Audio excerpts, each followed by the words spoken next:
Good evening, everyone, and welcome to our special Golden Speakers Toastmasters meeting. My name is Louis Denbaum, and I'm the president of Toastmasters this year. I did contest the election, but I'm still the president. So welcome, welcome, welcome. I'm glad you all can make it to this exciting evening. First thing is cell phones. Who's got a cell phone? All right, all you do.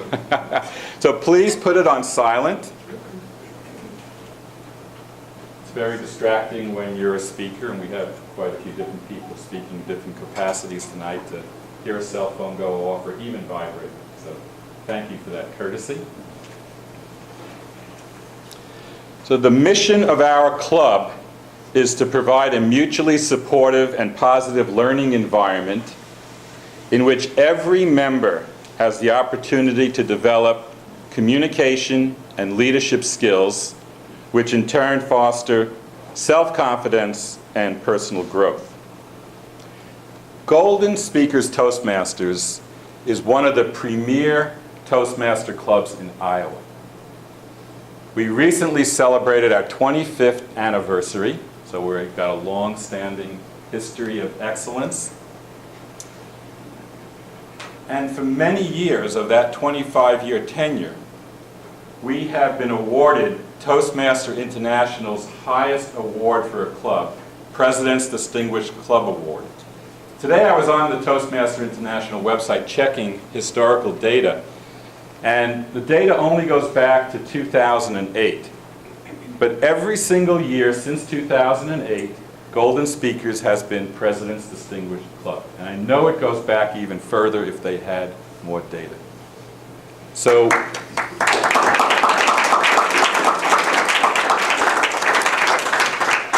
okay, so now pay attention, because you're going to be tested on the next few points at the end of the evening.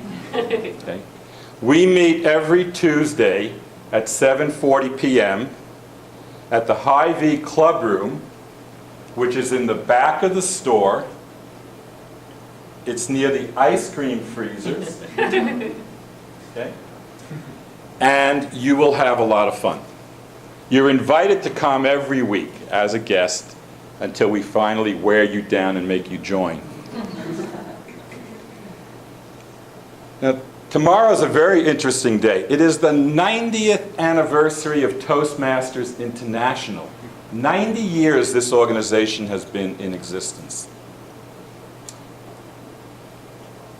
And I doubt very much that Dr. Ralph Smedley, who founded this organization in 1924, with just kind of a loose network of Toastmaster clubs in Southern California, would imagine that it would grow to this size and this stature in the international community. Toastmasters is in 126 countries. There are over 313,000 members presently. And there are over 14,650 clubs. Amazing organization started by one man. And he used to say, learning occurs in a moment of enjoyment. Now I got to tell you why I joined Toastmasters. Many years ago, before I joined, my wife joined. And she would come home every Tuesday night excited. Just, wow, you should have seen the incredible speeches we had today. Fascinating. Wow, Mary gave a speech tonight, and you should see the progress she's making. So I figured, I better check this out. Now, honey, are you in the room? Can you put your hands over your ears, please? So I checked it out, and I hate to admit, she was right. So I joined, and it's been a fabulous experience ever since. And it is fun. That is the most important thing.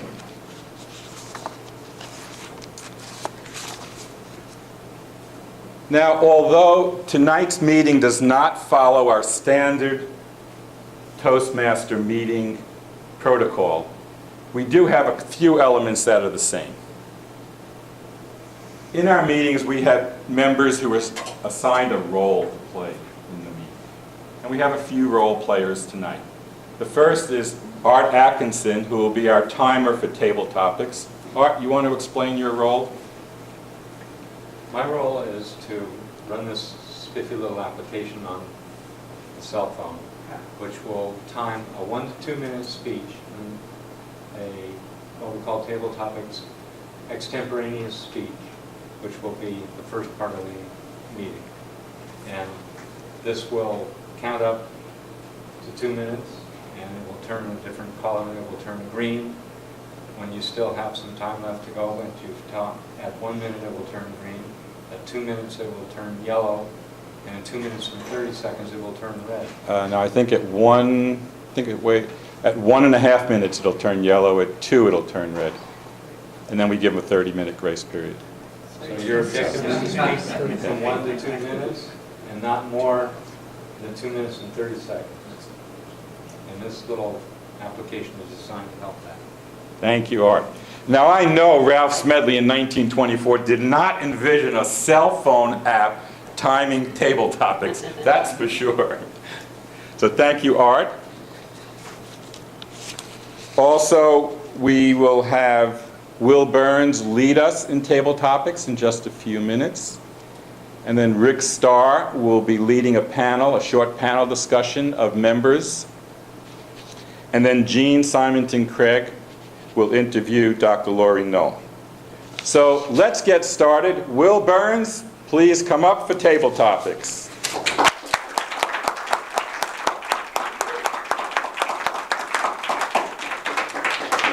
Thank you, Lewis. Welcome again, all our guests. Table topics, as Art said, is the art of speaking extemporaneously. I always have trouble with that word. But it's the art of basically speaking off the cuff. And we give you the chance for our members and our guests to do this, both in our regular meetings and then tonight as well. I will start by asking for any volunteers. But first, let me explain a little bit of the format. I have a series of questions here that I will ask you. Now, you don't know what the question is beforehand. I often give you the opportunity to pick a number. And this gives you the chance to, I will then tell you the question, and you have up to 30 seconds to think about your answer. And I advise you to take the time, think about the answer, and then speak. Now, you're welcome to segue. If I ask you about the weather, and you rather talk about the week you had last week, you can do that, and that's allowed. The general time frame, as Art said, 1 to 2 minutes, and by about 2:30, we really want to wrap it up. With that, I will ask for any volunteers. Does anybody want to come up here and be the first to try this? Yes, sir. Come on up.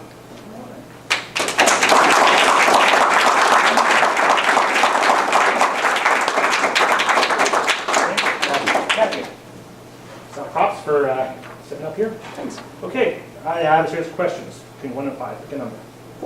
4. I remember not being able to return to my childhood home, and that had a terrible effect on me, strong effect on me. What is something that you have lost in your life, and how has that shaped you into the man you are today?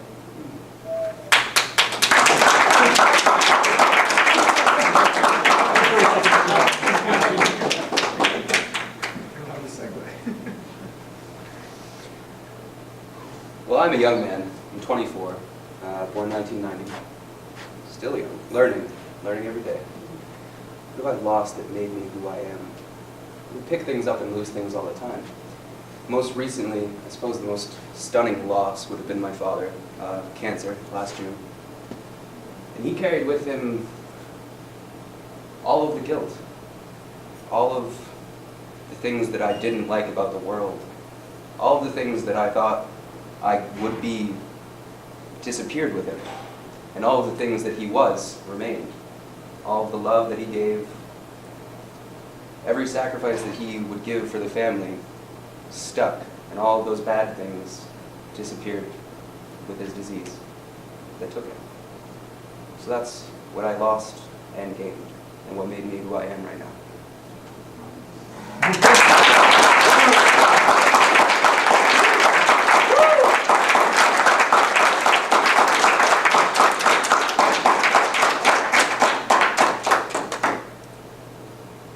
you've seen the process. That's a tough act to follow. But I encourage you to get down and kind of find it. Next volunteer. Sue, you look like you're ready to come up here and knock it out of the park.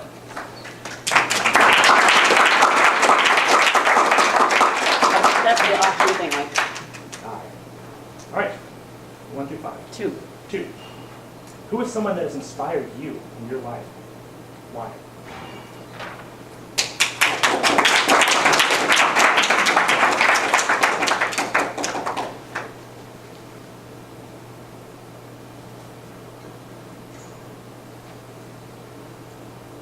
There are several people that have really inspired me, and I've been feeling blessed to have known them. And many of you probably can guess who the person is that I'm going to choose. And that's the founder of my company, Mark Hughes. He was a young man, 21 when he started the company, and he had a vision, and that vision allowed him to inspire others to join him, to figure it out. He had a high school education, but he ended up creating a multi-billion-dollar company that I was fortunate enough to join 33 years ago. And I say, when I met that man, because of his integrity, his heart, his enthusiasm, I said, wherever this man's going, I'm going to go. And for 33 years, I've been fortunate enough to be in that company, in the company of people who also try to do their best to inspire and serve others. I can't even begin to tell you how much I deeply appreciate that opportunity, and hope that everyone else can have someone as powerful in their life to inspire and guide them to great things.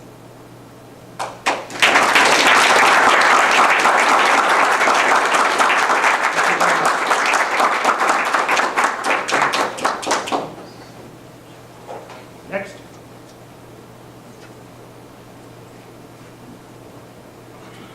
Amanda. Oh, sir. Go on. Sure.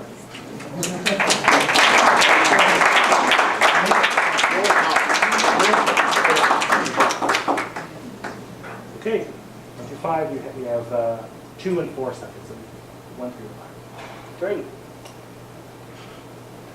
Okay. I will just remind you and everybody that you have 30 seconds to think about this if you want. Winter is coming. Do you welcome it or do you prefer a different season? Let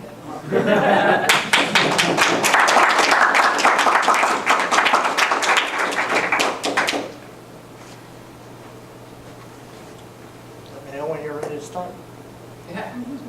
Or I let you know. Okay. Winter is coming. I'm someone who flourishes best in warmer weather.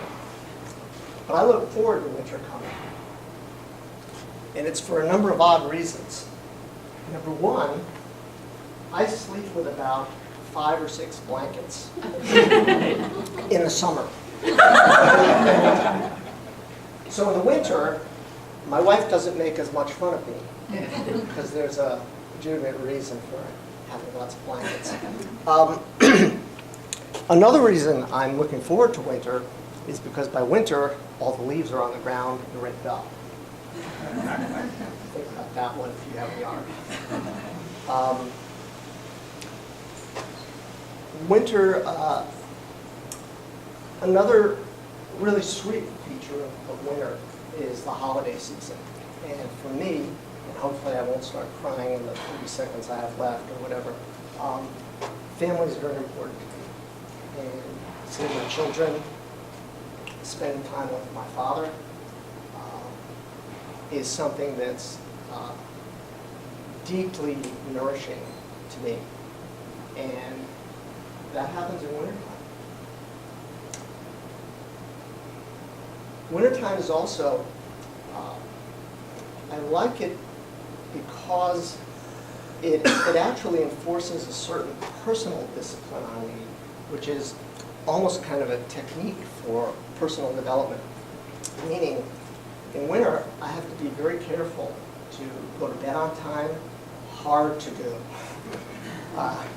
get off the internet before too late, very hard to do. Eat the right things, get enough exercise. So it's actually a time of renewal for me, even though it's friggin' cold. Thank you.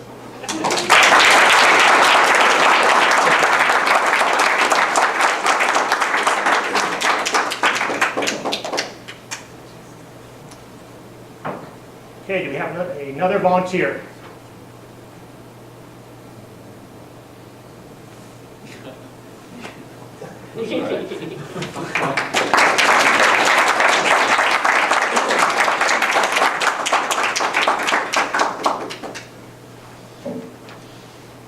Okay, we got 1 and 5. Okay. Okay. And you're a teacher, right? Yes. What is one piece of knowledge, something you've recently learned, or a life lesson you would share with us today?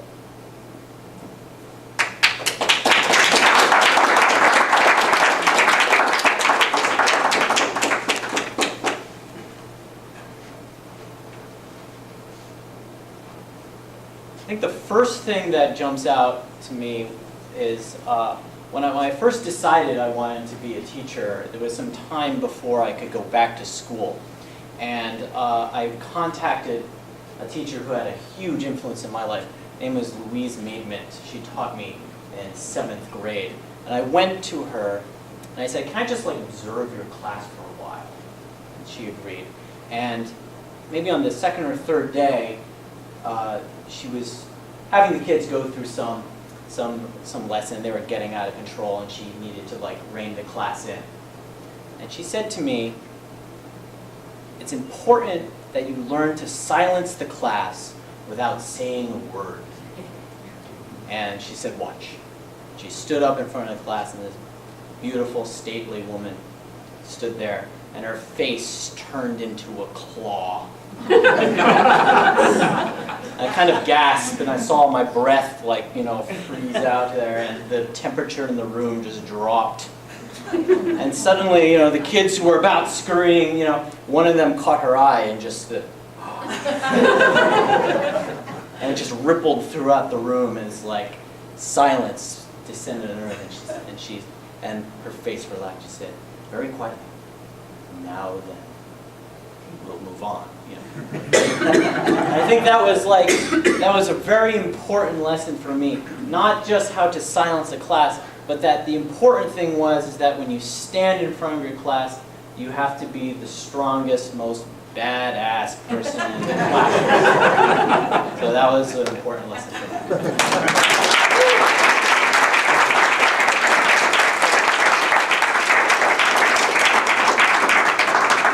Good lesson for teachers, for speakers.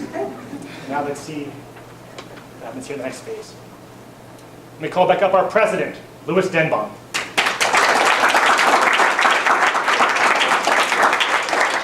Thank you, Will, and all of you brave participants.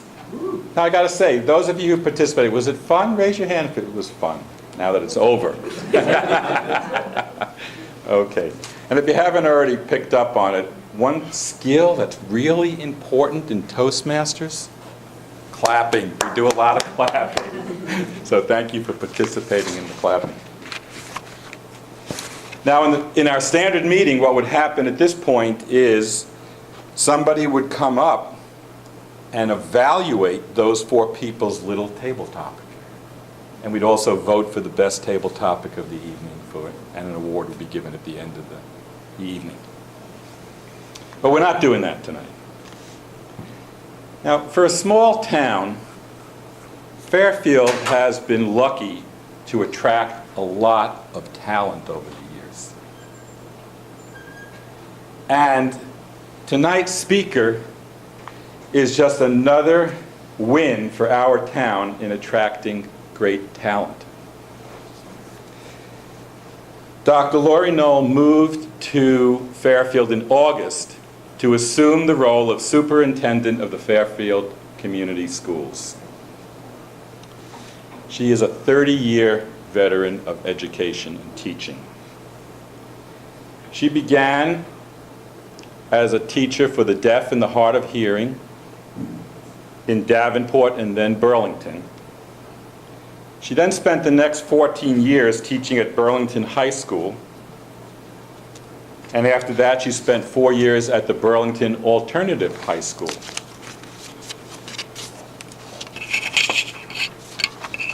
In fact, it was her efforts at the Burlington Alternative High School that revived that alternative high school. And it actually brought that alternative high school into the 21st century, both literally and figuratively.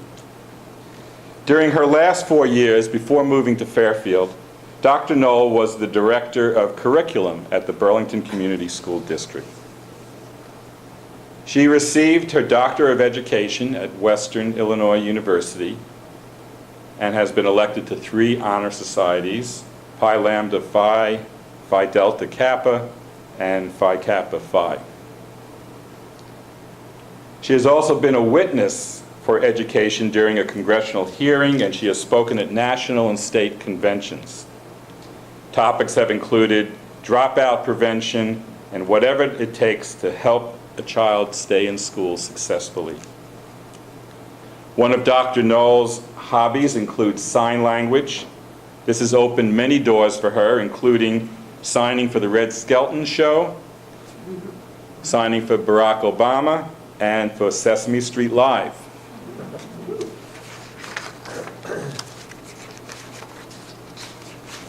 On a personal note, the day I met Dr. Knoll, we were talking about coming to Fairfield and what it's going to be like for her, and she told me, I've decided to shadow 5 workers in the school district from all different ranges. And she says, and next Monday I have to get up at 3:30 to be in the kitchen at 4:30. Now, I have a business background, and I've heard about this shadowing technique, but I've never done it and known anyone to do it. Here is a woman who walks her talk, and our community will benefit greatly from that. She is the mother of 3 adult children and the grandmother of 1 very adorable granddaughter. 2. Oh, Just right. happened. Oh, my God. Congratulations. A granddaughter? Grandson. Okay, 1 and 1 now. Evened up. She lives with her husband, Tim, who's joined us tonight, and her son, Ian. She lives with 1 rambunctious black lab named Murphy's Laws and 1 over-pleasing golden retriever named Callahan's Principal. The title of Dr. Knoll's talk tonight is Why Education Must Change. Please help me welcome Dr. Lori Knoll.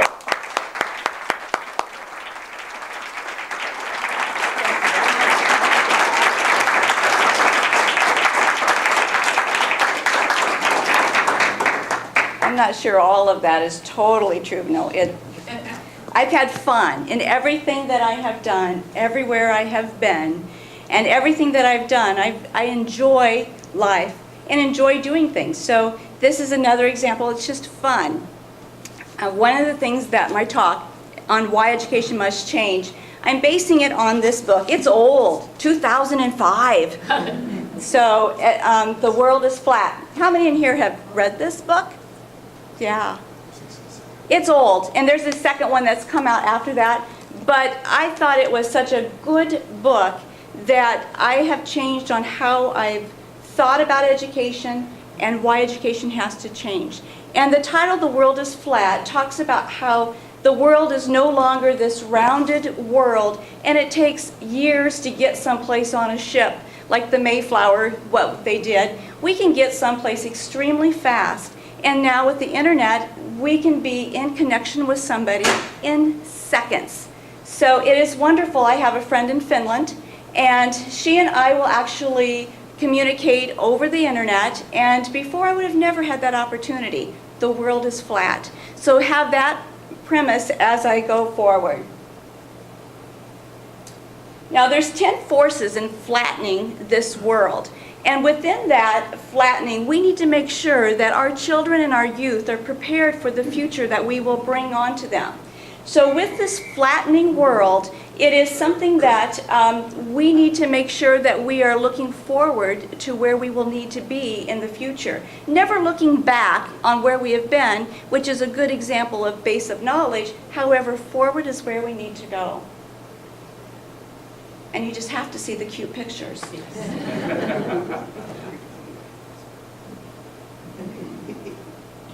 But one more.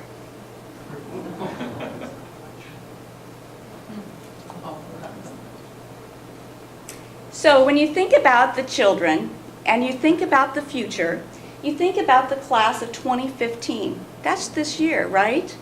Well, if I think about when they started school and where they were in kindergarten and how their classes moved, what has really changed?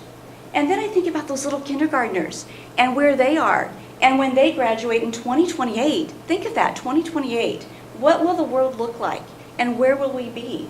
So are we changing quick enough in our education? Well, I can tell you if I look back and I look at what history shows, I can say that students today are in a classroom much like their great-great and probably great-grandparents were back in the 1800s.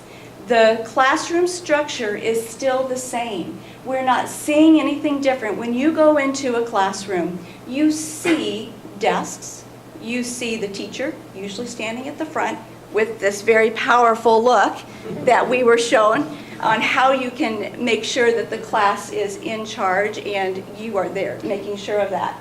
So we have not changed how we have done our education through all of these years. However, I picked Denver. I looked at a picture from Denver in the 1800s, and I looked at a picture of Denver in 2014. Things have truly changed. And not just in the building structure.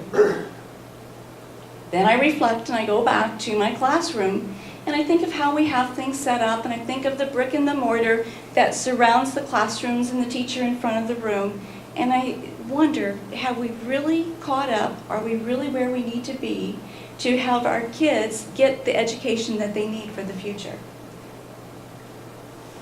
So then I thought, okay, why are we so different? Why do we need to get this caught up, and where do we need to go? Well, in 1964, the first computer was invented in Iowa, at the University of Iowa. Did you guys know that?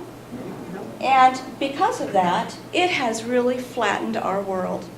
Actually, well, I'm going to go back. First digital computer, 1942. I need to look at my notes, huh? And that did. It changed everything in what we did. And with that, the world has truly become flat.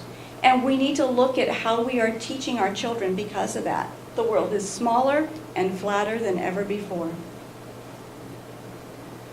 There are 2 billion people that are on the World Wide Web. And I bet you even in this classroom, there's several that are searching the web and looking for things. There's 750 million on Facebook. In here, how many of you have a Facebook account? Look at that. You are 1 in 9. 1 in 9 people have a Facebook account or are on the web in the world. Then we talk about all of our applications. You know, I think about everything I have. I have an iPad, I have a computer, I have several monitors that go with my computer, I have my cell phones, kinda, and we have tablets, we have computers at home. So with all of these devices, we are multiple device owners anymore. And then we have applications that can talk to other applications, and we are so connected with our internet than we've ever been connected before. Now, there's over 200 million people that are on Twitter. And with Twitter, they also have over 100 million tweets that occur. And if we put the Twitter account people and the Facebook account people, we have countries that are bigger that rank number 3 and number 6 in the world if we would put all of those users together. And how many of you know how to text? I think I do that more. I know that's the only way to communicate with my one teenage daughter, is to text, because she doesn't answer her phone anymore. We text to get information back and forth.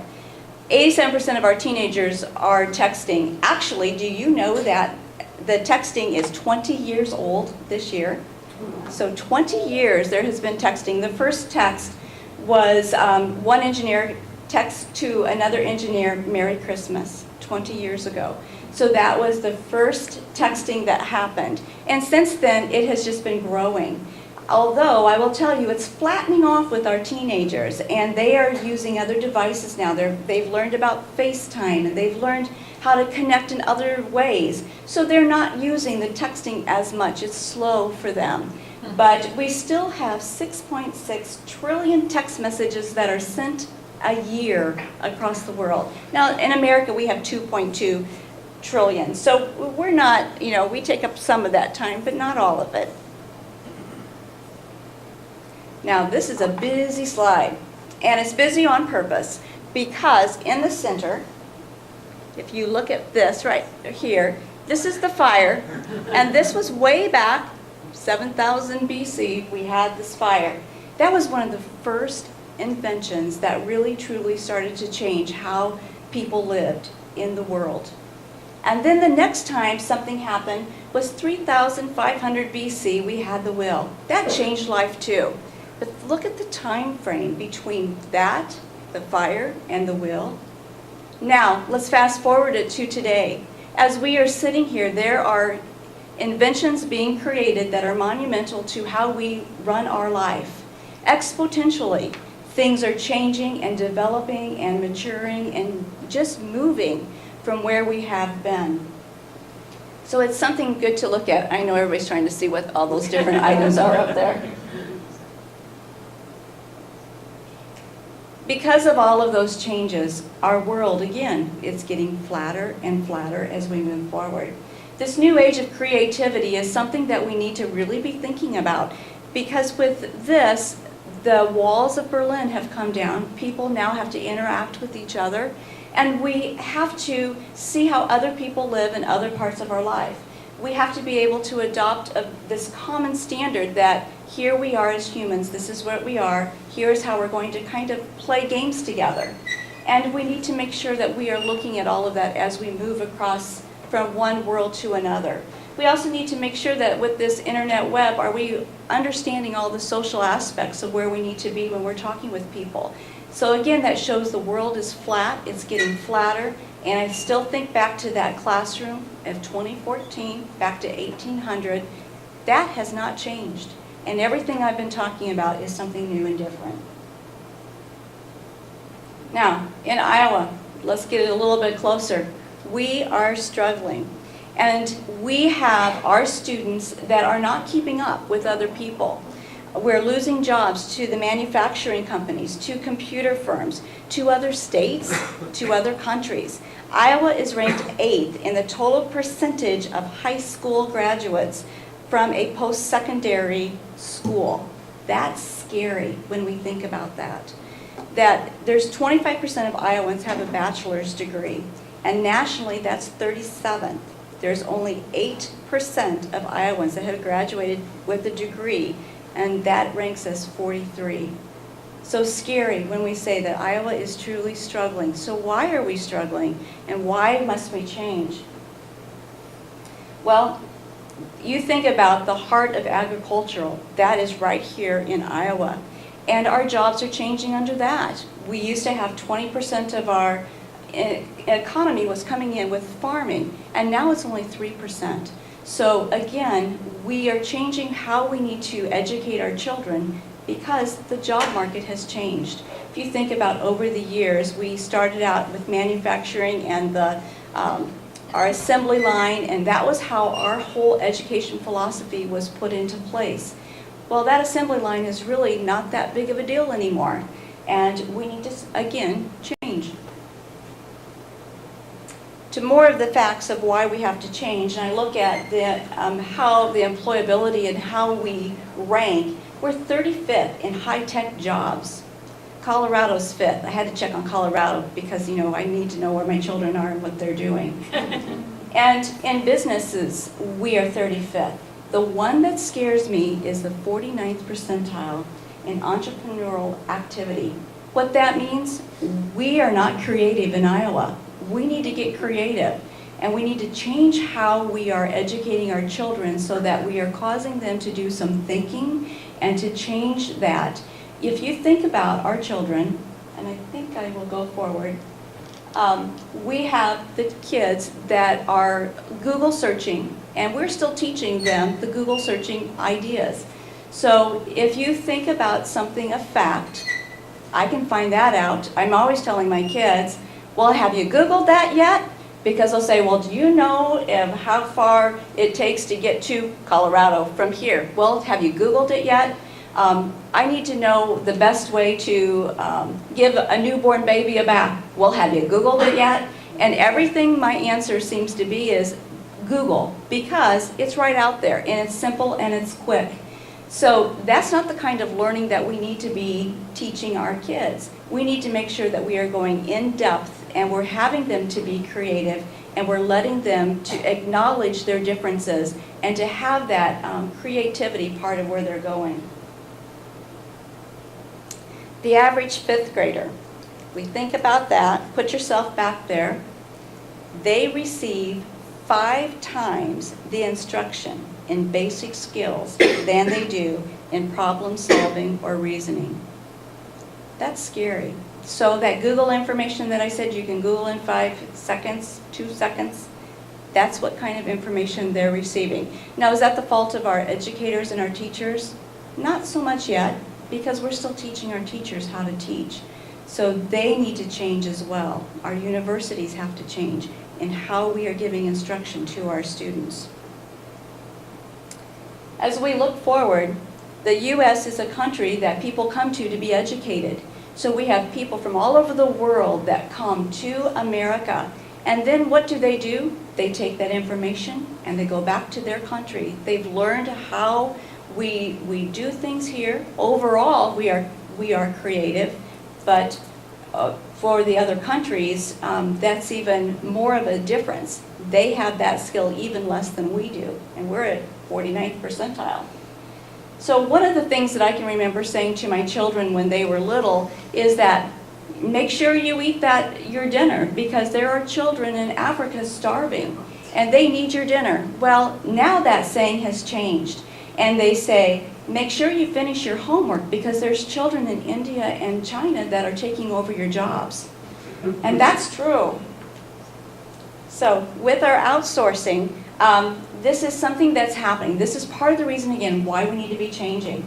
So where do you want your businesses sent? We want to keep things in America because this is where we are, this is our livelihood. Yet with technology, things are moving further and further away, and we can have things outsourced so quickly.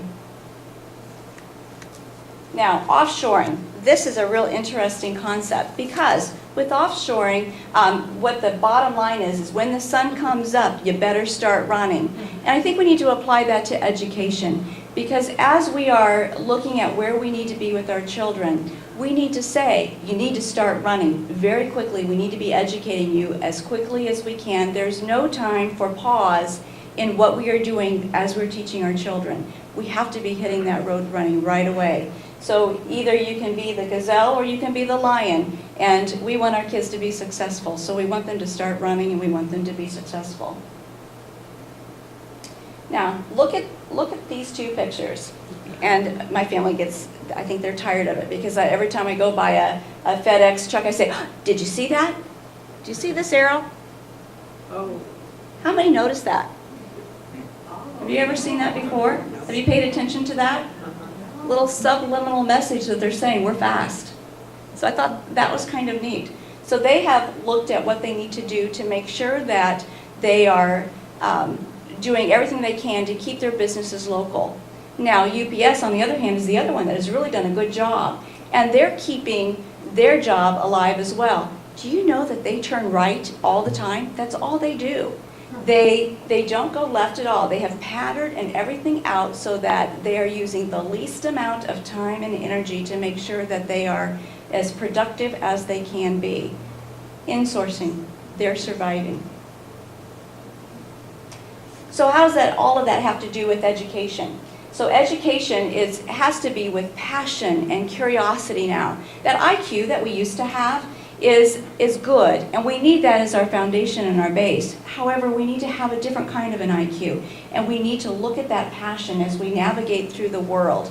We need to make sure that we are able to use the internet and to sort the differences between fact and fiction as they get on Google and they say, when I say Google that, make sure that it's really good information. Now, this is another concept that has been part of education. When we were growing up, most of us in this room, the left brain was what was really strong, and that was your linear part, that your function, and to make sure that everything was done exactly right, and you were very serious in everything that you did, and very logical minded.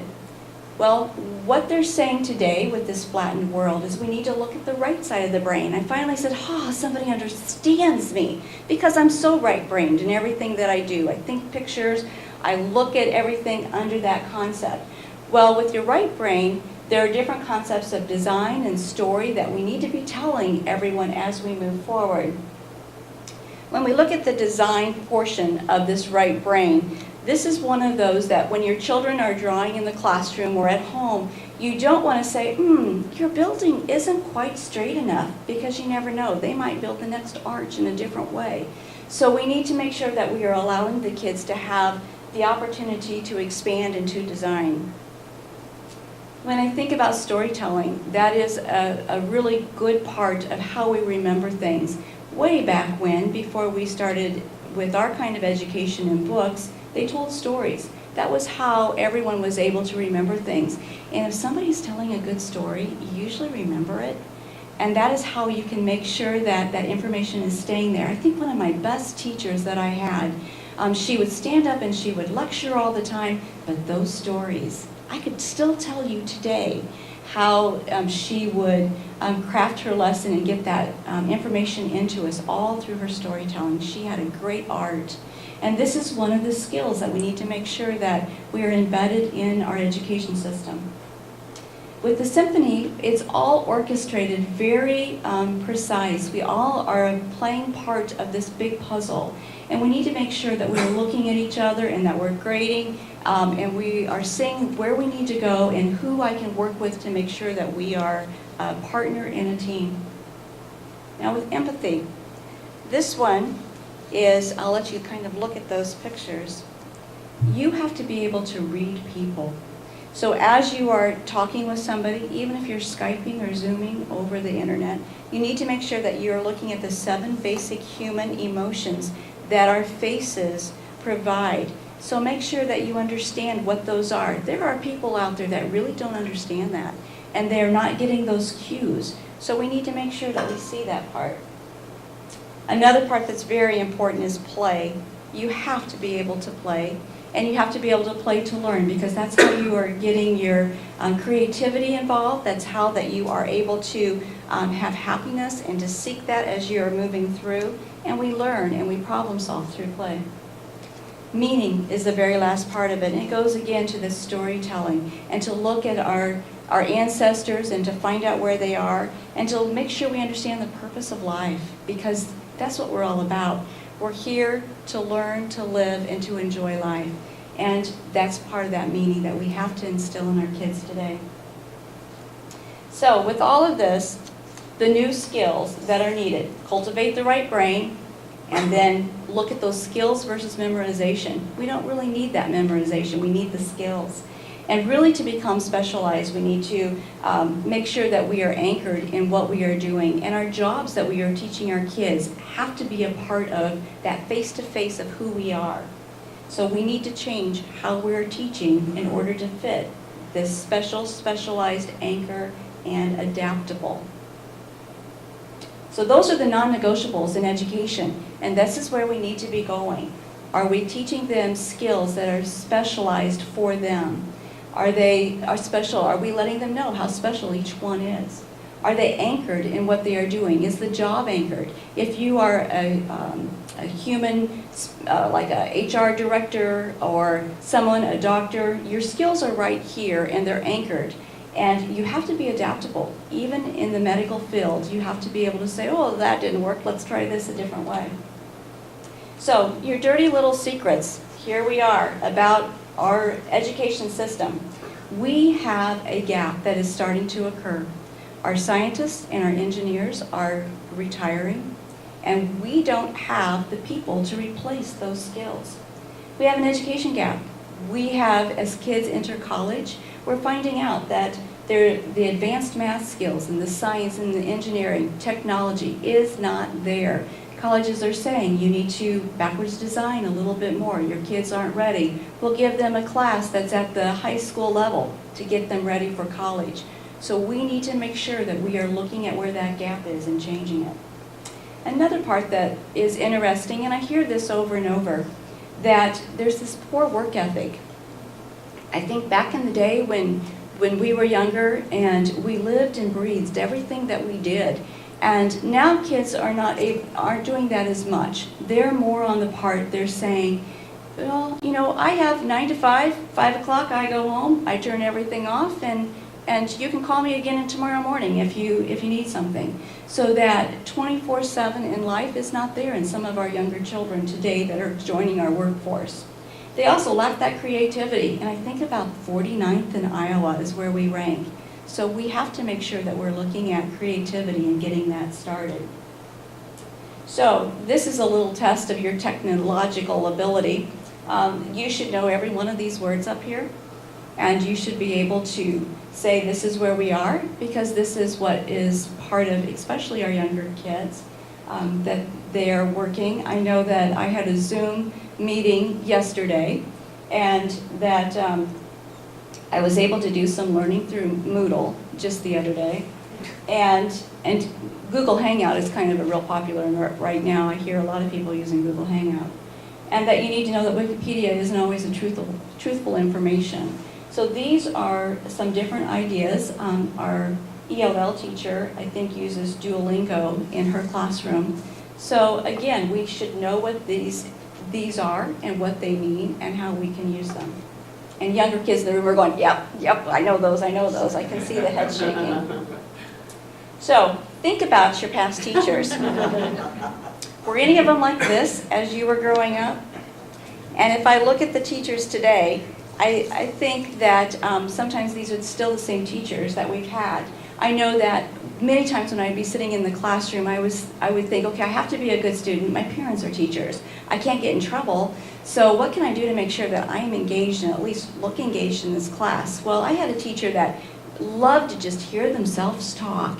And they didn't care if we learned the information or not. It was just the fact that he was up there and he was talking. So I did 2 different techniques I would change back and forth. One day I would see how many words that he was saying that I could write down as fast as I could, and then I would count them to see how many times he would speak and just say words. Not really did I internalize what he was saying, I just counted the words. And then the next day I would count the words to see how many times did he say the word and, because the day before when I was counting words I saw and. So I thought, ooh, I need to know how many times he says and. So next time I'd go to class, it would be how many times he said and. And was I truly learning what he had to teach? Nope. I was passively sitting in there doing my own little thing and doing my own analysis of what he was doing. But really, I couldn't tell you. It was social studies. I don't even remember what part of it was we were talking about. But I can tell you that he would say and 25% of his time when he spoke. So I remember that. I think of the Fair State Bueller and how the kids in that classroom were like, anyone? Anyone? We have kids like that today that are sitting in classes, and we have teachers that will say that. You know, they will say, well, what's the answer to this? Anyone? And a lot of times the kids don't answer. Passively sitting is not the way we want to be educating our kids.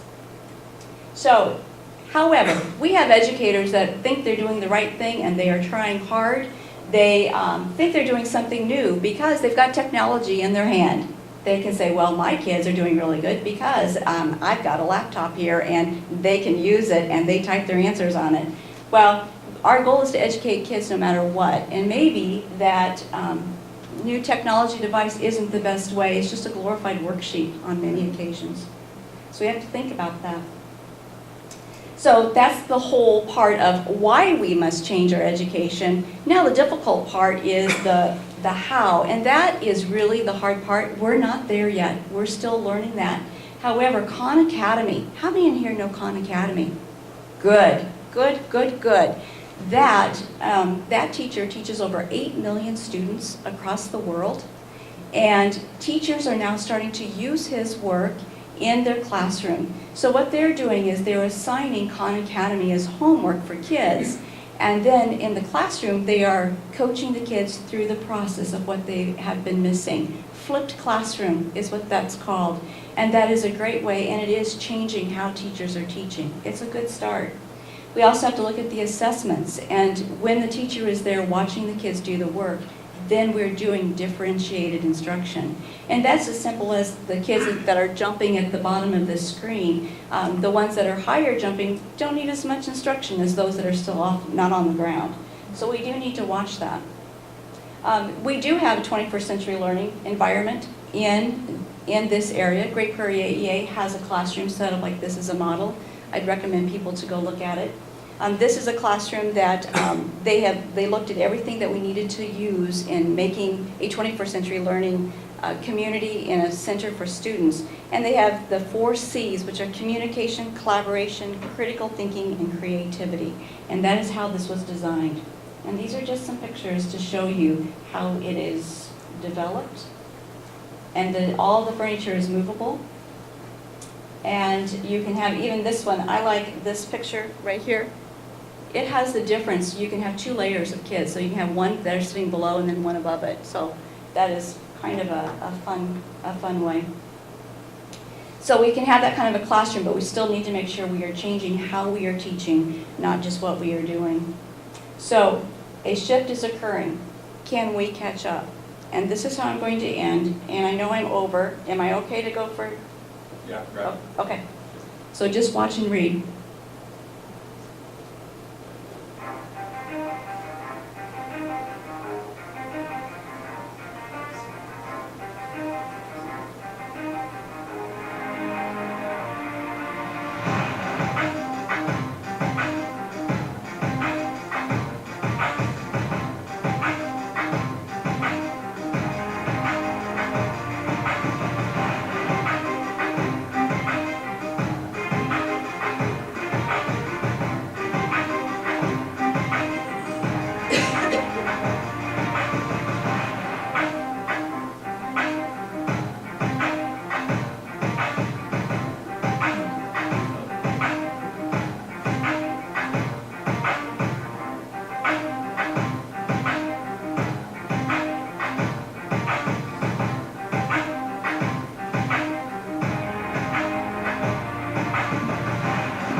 much. Thank you. Time ahead for Dr. Lori Knoll.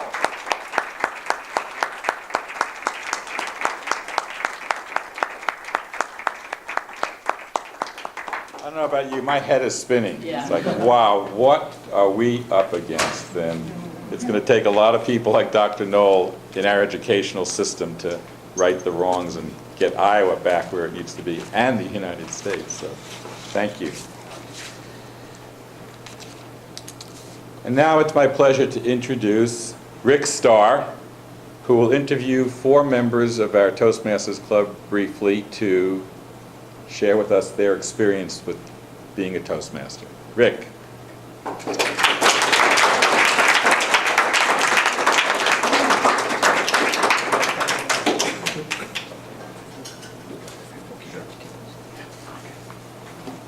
Come on up, everyone.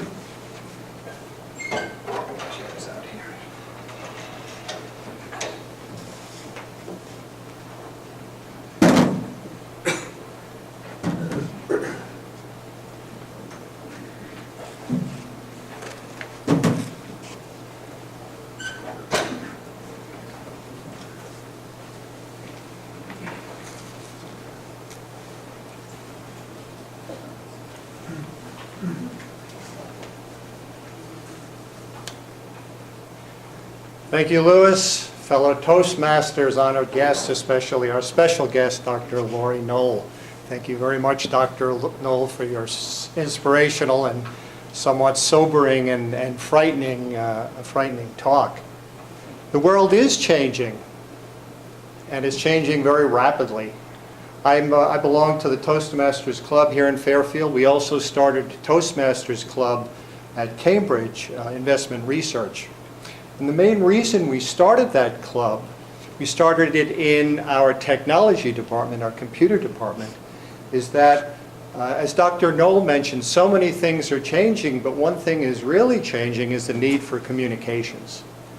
And in the past, years ago, computer programmers were thought as very solitary people. It was a very solitary occupation, and now it's just the opposite. There's so much communication. We work in small teams. We have so many people, international people on our staff, that we had to find a way to improve communications. And so we started a Toastmasters Club there about a year ago, and it's been very, very successful. So I just wanted to share that with you. I've been in Toastmasters, I said, for about a year. I procrastinated for many years before I joined. That's one of my strengths, is procrastination. And when I did join, I was not surprised by the effectiveness of Toastmasters because I had heard so much about it. I was not surprised how people who were just terrified of getting up and speaking in public were able to do it very effectively. But what did surprise me the most is something that Dr. Knoll mentioned in her speech about her life, is that the fun I have in Toastmasters and the fun we all have in Toastmasters. At the club here in Fairfield, at the club in Cambridge, and every club I've been at, it's been always fun and always very enjoyable. So I'd like to introduce the members of our panel. Is Samantha, Jeff, Diane, and Scott. Their various backgrounds and occupations and times of their life, and so what I'd like to do is have all of us share a little bit more of our experience with Toastmasters, and we'll start with Samantha. Bad luck to be sitting next to me. Why don't you stand up? I don't know if people could stand. Just tell us a little bit about yourself, Samantha. Sure. My name is Samantha Young. I'm 23. I'm a senior at MUM right now, studying health education consulting, major on creating on my own. I joined Toastmasters. I started to come to meetings last year, but didn't officially join until this August, and I couldn't recommend it more. Well, Samantha, I notice you, I want to say often, but at least sometimes invite fellow students, invite guests to come to the meetings, and why do you do that? Toastmasters is something that always delivers. It's always a great meeting and so much fun. So it's a pleasure for me to share that with fellow students or whoever I get to invite. So I always try to invite, I'm talking about it almost every day. Classes make announcements at the end of class, and it's because I want to share the experience.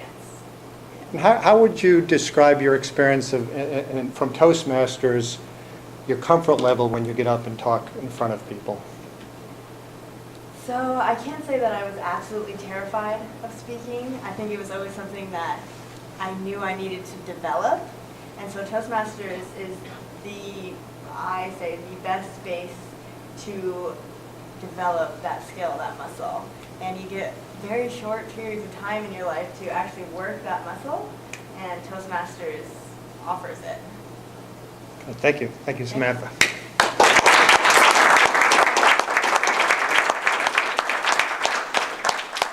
Jeff, tell us about yourself.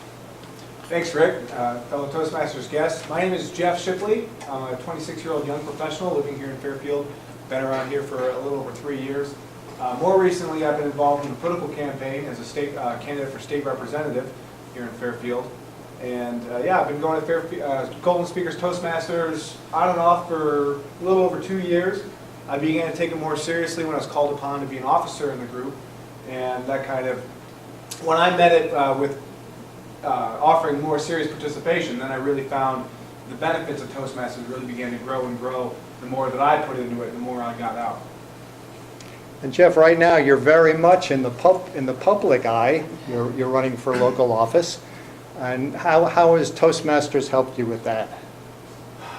Yeah, I am very much in the public eye. And when I first started public speaking, one of the earliest memories of public speaking, I was absolutely terrified. It was I was in high school, and it was then Senator Barack Obama came to speak to the high school auditorium, and I was tasked with asking a question to the senator. And it was very simple. It was just one sentence question. What are your feelings on the USA Patriot Act? And there's not a piece of paper right in front of me. I mean, there's no way I could get this wrong. But I was absolutely nervous. And the nervousness was serious. It was almost paralysis. I was afraid to get up and just read this off a piece of paper. And that kind of continued and persisted on several such occasions. And so being calm and confident in your delivery has been the biggest thing I've achieved from Toastmasters. And yeah, it's just been exceptional. The positive feedback, the friends, the relationships that I've gained from it. And now, based on my professional career, I mean, on Thursday night, it's one of the biggest public speaking opportunities of my whole entire life. And thanks to this club, I'm going to be very prepared for it. Because not only did I have an opportunity to practice to a live audience in the club, but I was just so surrounded by helpful folks that want to see me succeed. And they have a genuine, sincere interest in my success. So I have people who are willing to help me and go the extra step as well. So it's just been a wonderful blessing for my personal development. And then what I really enjoy most is the opportunity to hear people speak. Other people who have a lot of important things to say, such as yourself and other people. I'm looking all over and all these wonderful stories I've heard from people sharing in Toastmasters. So that's another very positive experience, is just hearing all these other perspectives and the people it brings together. One more question, Jeff. We saw this evening example of what we call table topics, which are impromptu speeches. We also do prepared speeches where you have to research and write a speech and give it. How has doing prepared speeches helped you with your career in public speaking? Well, first, it's a captive audience, so no matter what, they have to listen to what I have to say. And they have to be supportive. That's part of the club. But no, it's just the opportunity to rehearse, the opportunity to explore topics that are personal to you. I mean, one of the favorite topics I gave was speak to inform, you research your topic, and I spoke about Mohandas Gandhi. And I have that DVD on the speech, and for me, it's just fun to watch myself speak on a topic that I'm so passionate about. So it serves as an inspirational purpose. You have a captive audience. And then, of course, if you feel you have something important to say, it gives you that opportunity to further prepare and then give it in a real live audience. So when it is, I guess not training wheels. I mean, Toastmasters is very serious, but it's a very friendly ground. So when you do go out in the less forgiving real world, you're just that much more equipped. Thank you, Jeff. Thank you, Jeff.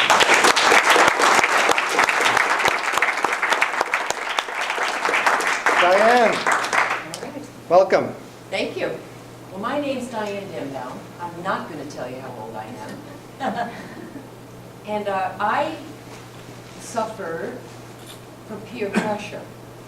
That's why I joined Toastmasters. I'm an elementary school teacher. It was very easy for me to let loose and be myself with anybody around this height. And I came to a time in my life where I loved to teach, but I was feeling that I had a different message to give, and it was to my peers. So I joined Toastmasters to help me overcome the fear of peer pressure. Yes, I don't know where I got it, I'm not going to get into all that, but that's why I joined Toastmasters. Right.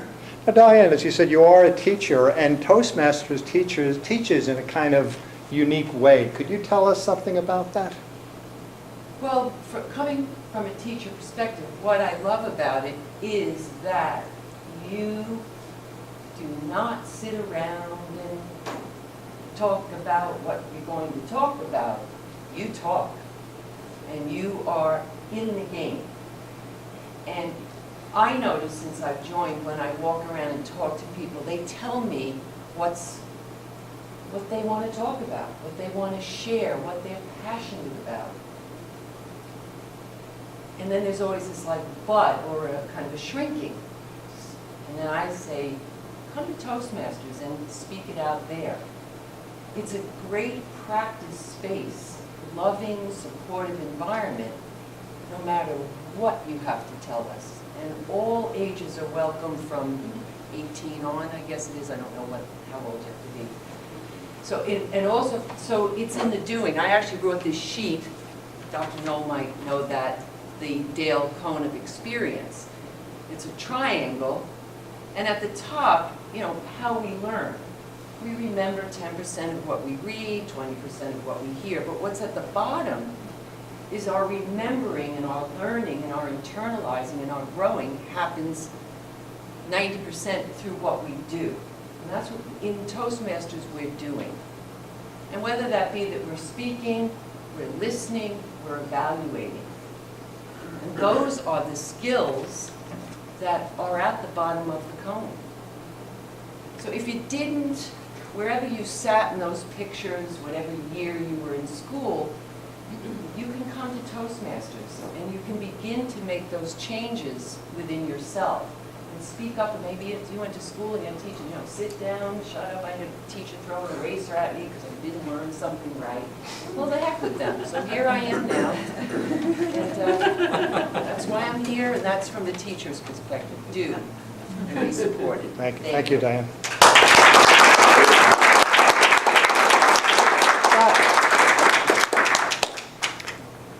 Tell us about yourself, Scott. I was standing here just a few weeks ago, right here, overflowing crowd, falling out the door, talking about suicide prevention. I gave another speech at my temple just a couple weeks ago, again, about this passion of change and how we can create that in connection to a deeper sense of self. And I just gave a talk a few weeks ago on campus in front of 250, 300 people, again, talking about this dimension of change and how we can create it. And I'm now doing a radio show. So at 4 different places in the last few weeks alone, I have been talking my ears off, or your ears off. And it would not happen if I couldn't learn to speak. It wouldn't happen if I didn't do Toastmasters. None of this. And it's not about me, it's about what we can all create. And this has been incredibly powerful. And I really encourage everybody to take that power into yourselves and do something with it. Thank you.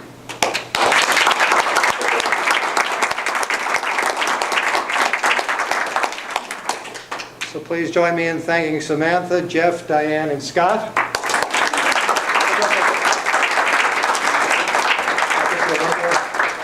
And I'd like to end with a quote.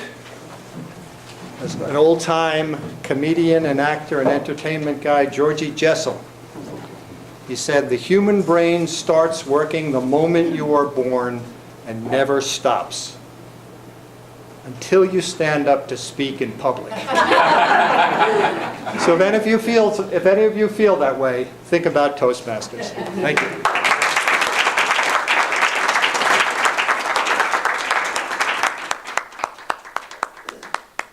Thank you, Rick, and thank you all 4 of our panel members. Now I'd like to call up Jean Simonton Craig, who will interview Dr. Knoll. Jean.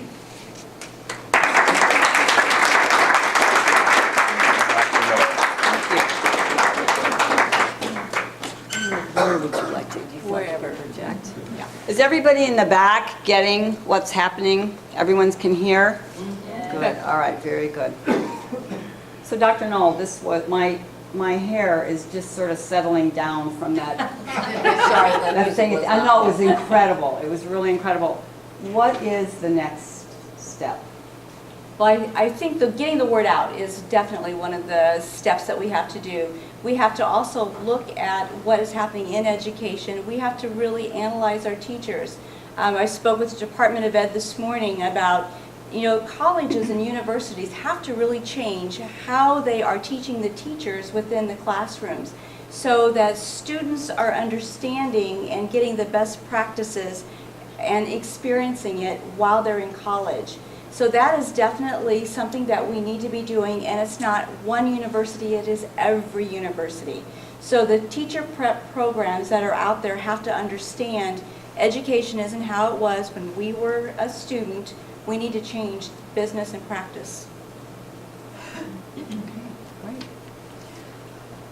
Well, you were a very powerful speaker. We talked about that a little bit ahead of time. So given the importance of your message and the passion that you obviously feel for connecting your audience with your key points, how important has it been for you to develop your communication skills? Oh, it's funny. My husband teases me. He's right here. He's over here laughing already because he remembers way back when, we've been married a really long time, when I would get up, I used to do clowning, and I was a clown, and I would have to do different parts of a presentation. And I'd have my whole script written out, I was ready to go, and I'd stand up there with my paper, and it would be like this, and all the words were swimming in. It was like, well, I don't know what I was going to say. And that is exactly where I was, because I couldn't even look at the words. So then I thought, okay, I'm just going to memorize everything. Well, you can't memorize everything that you're going to say. So again, what would I do? I'd have my script, I had it memorized, I knew what I was going to be saying, I was going to say it, I'd practice it, I was ready to go. I'd stand up there in front, and I'd go, hi. I am here, well, let me tell you about what I'm going to be talking about. And couldn't do it. So then it was just practice. Diane, what you were saying. The practice is so important. And as I have gone through different experiences in my life, I always am pushing myself. And I would say that is one thing that I think you need to be doing is push yourself. I would get into situations like the hearing, the congressional hearing. I didn't realize what I was actually doing until the New York Times called and said, so you're going to be representing education at this congressional hearing. Tell us about your topic. I'm going, I don't have a topic. I didn't even really have a stance. So pushing myself into situations and really getting outside of my comfort zone is definitely where I needed to be. Just beginning of this year, I gave a presentation to our staff, and I thought, okay, got to be kind of funny, got to do something, got to lighten it up. So I walked out in clown shoes, thinking, okay, I've got to break this up and do it a little different because they're not going to expect that, and so doing that unexpected sometimes is a good thing. And it just helped me relax too, because if I can walk around in clown shoes, I can do about anything. Did you get some positive feedback from some of these changes as you got better in terms of connecting? I would say yes. He still teases me. So, but yeah. Good, really good. Because these questions are important, I've written them down, and I'm now going to read my last one for you. Because Toastmasters is about leadership as well as communication. You're now the leader of education in our area. So how would you describe the improvement in your leadership capabilities as you've refined and developed your communication skills? And I even reflected on this even today as I had administrative meetings with my colleagues. And I'll say, okay, what do we need to do to make this a better meeting and more just for you? And it's, again, it's that reflection. And I would say that is one of the biggest things that I see is every day in what I do, I reflect on how did that go? Oh, not so well today. What do I need to do differently? If I can't come up with some of those things, I need other people to say, this is what we need out of this meeting or this time. And by being able to speak to people, to be able to be in front, and to be able to voice where my opinion is, that has really helped me to push forward and to become a leader. And I really like that you just emphasized the other half of communication, because it's not just about speaking, it's about learning how to listen clearly and effectively to people. Yes. Really excellent. Well, is there any particular question that we haven't covered for Dr. Knoll? At this point, we're running a little bit late. She'll be here. We can talk to her after our meeting breaks up. But let's give her another round of applause.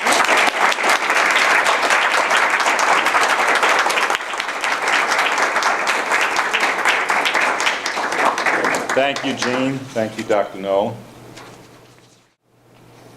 Okay, so I said I was, by the way, if you're interested in joining, and you know that now, Jean, who just interviewed Dr. Knoll, and Art Atkinson, yes, Samantha, Luis, they will be able to answer any technical questions. They'll give you an application if you want. You can fill it out now. You can take it home, bring it back. So please. And any of those who are members of the club will answer your questions. Now, I did say there'd be a test, right? Yes. Okay. So, our standard meeting time is 7:40. Where? Hy-Vee. Ice cream. Ice cream, yes. Okay, the club room. And do you get to eat ice cream? No. Okay. But will you have fun? Yes. All right. Good group. Good group. Excellent. We are a nonprofit club, and we did have lots of expenses putting this event on. If you choose to throw $1 or $2 in the basket in the back as a donation, please feel free to do that. Not mandatory. And now is the part where we get to, we'll have some snacks in the back. Everyone's welcome to mingle. Dr. Knoll, will you be around a little bit? Dr. Knoll will be around. Tim will be around. And the rest of us will be around. Feel free to just approach people, ask them for questions about Toastmasters, ask Dr. Knoll questions about education and her plan and her vision. So I thank you all for coming, for creating a wonderful evening. And let's have a round of applause for Dr. Knoll again, our special speaker.